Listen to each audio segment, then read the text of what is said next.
Davao City Police Office sinigurong magiging mapayapa ang pagdaraos ng peace rally sa Davao City. Patulungan Mariel May Dongkilab, ibalita mo.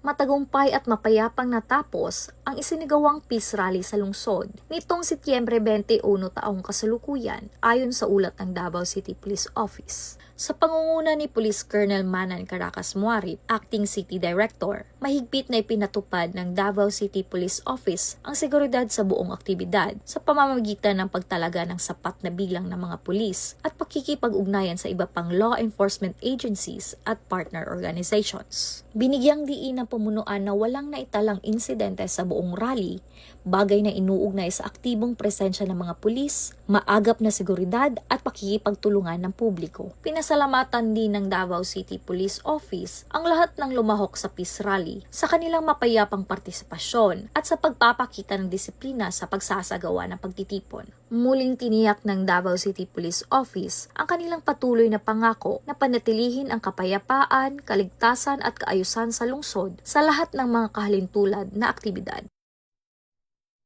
Mula dito sa Rayon 11, ako ang inyong PNN correspondent, Patulungan Mariel May Dongkilab, alagad ng batas, tagataguyod ng Balitang Pulis.